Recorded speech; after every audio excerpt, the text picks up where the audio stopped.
My fellow citizens, today we celebrate the mystery of American renewal. This ceremony is held in the depth of winter, but by the words we speak and the faces we show the world, we force the spring. A spring reborn in the world's oldest democracy that brings forth the vision and courage to reinvent America. When our founders boldly declared America's independence to the world and our purposes to the Almighty, they knew that America, to endure, would have to change. Not change for change's sake, but change to preserve America's ideals: life, liberty, the pursuit of happiness. Though we march to the music of our time, our mission is timeless. Each generation of Americans must define what it means to be an American. On behalf of our nation, I salute my predecessor, President Bush, for his half-century of service to America.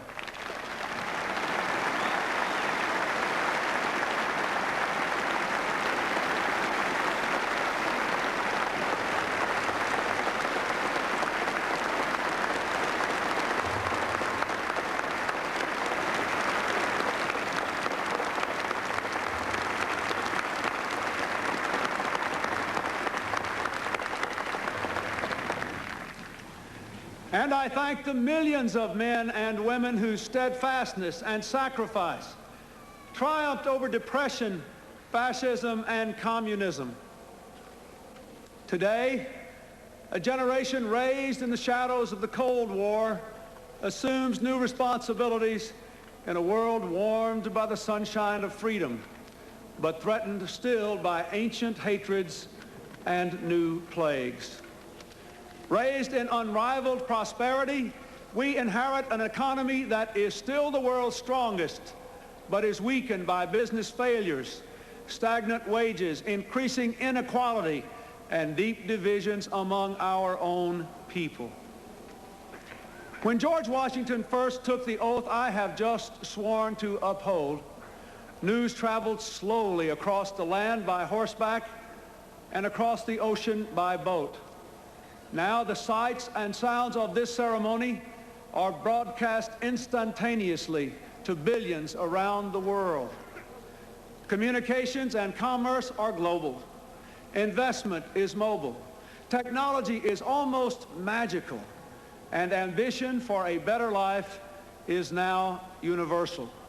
We earn our livelihood in America today in peaceful competition with people all across the earth.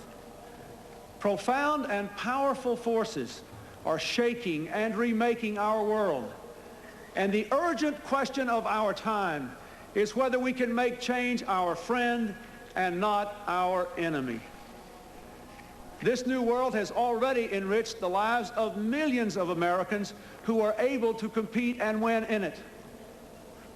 But when most people are working harder for less, when others cannot work at all, when the cost of health care devastates families and threatens to bankrupt our enterprises great and small, when the fear of crime robs law-abiding citizens of their freedom, and when millions of poor children cannot even imagine the lives we are calling them to lead, we have not made change our friend.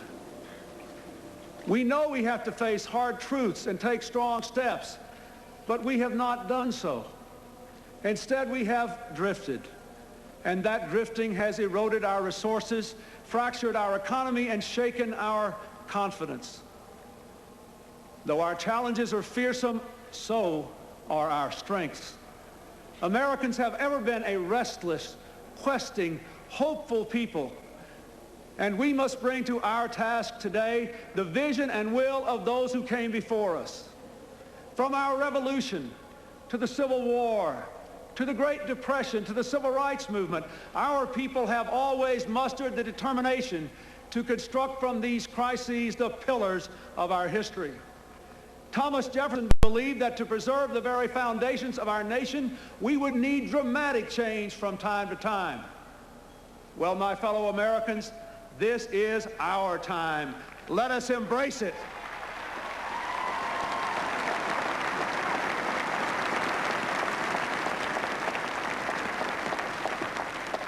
Our democracy must be not only the envy of the world, but the engine of our own renewal. There is nothing wrong with America that cannot be cured by what is right with America.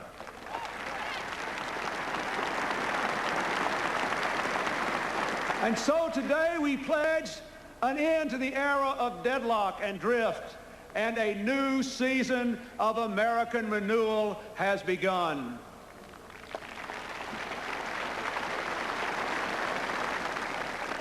To renew America, we must be bold.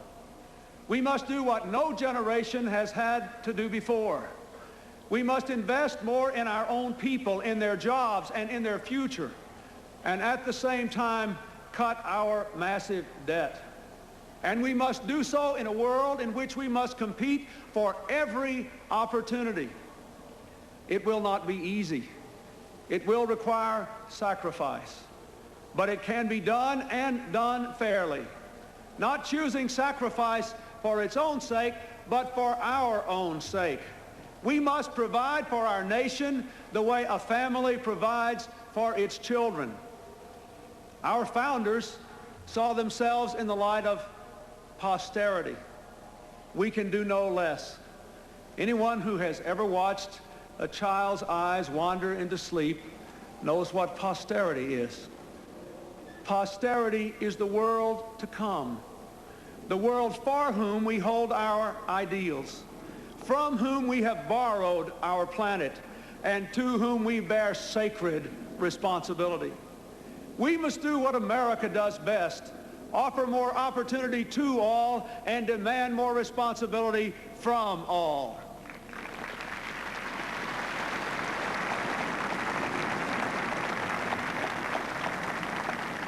It is time to break the bad habit of expecting something for nothing from our government or from each other. Let us all take more responsibilities, not only for ourselves and our families, but for our communities and our country. To renew America, we must revitalize our democracy. This beautiful capital, like every capital since the dawn of civilization, is often a place of intrigue and calculation. Powerful people maneuver for position and worry endlessly about who is in and who is out, who is up and who is down, forgetting those people whose toil and sweat sends us here and pays our way.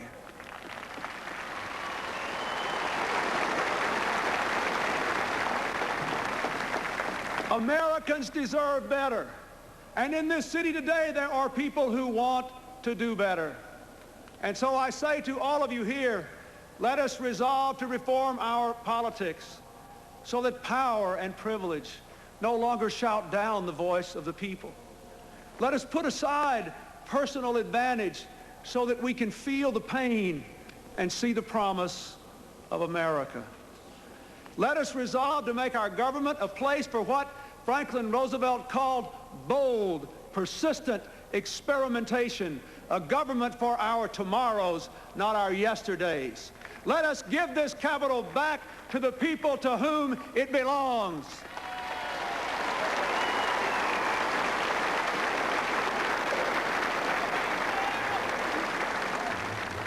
To renew America, we must meet challenges abroad as well as at home. There is no longer a clear division between what is foreign and what is domestic.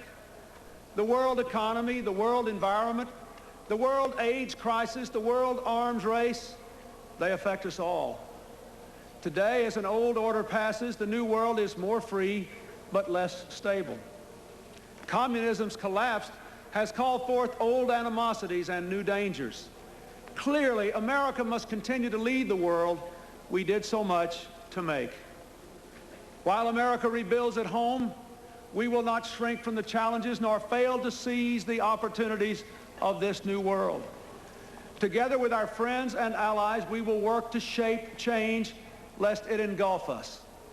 When our vital interests are challenged or the will and conscience of the international community is defied, we will act with peaceful diplomacy whenever possible, with force when necessary.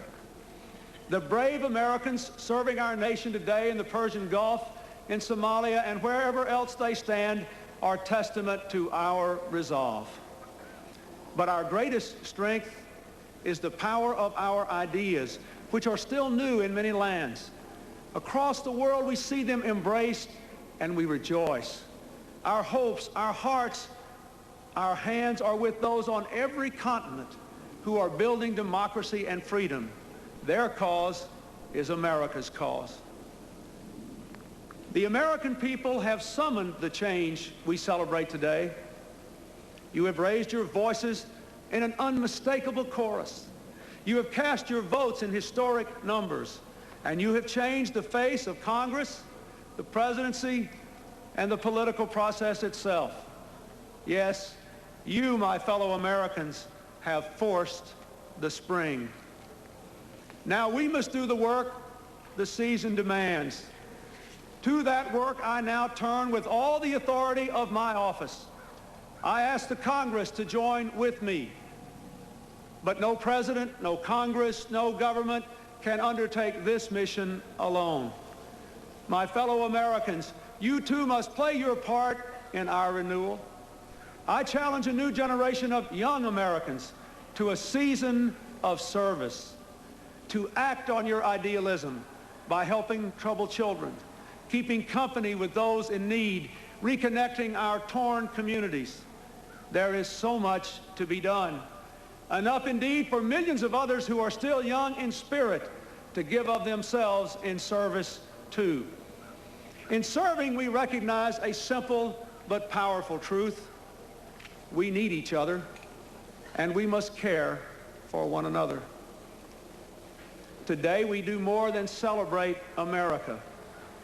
We rededicate ourselves to the very idea of America, an idea born in revolution and renewed through 2 centuries of challenge, an idea tempered by the knowledge that but for fate, we, the fortunate and the unfortunate, might have been each other, an idea ennobled by the faith that our nation can summon from its myriad diversity the deepest measure of unity, an idea infused with the conviction that America's long, heroic journey must go forever upward.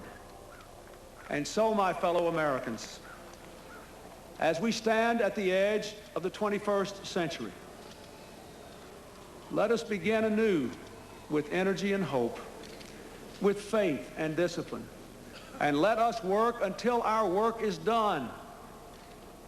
The Scripture says, and let us not be weary in well-doing, for in due season we shall reap if we faint not.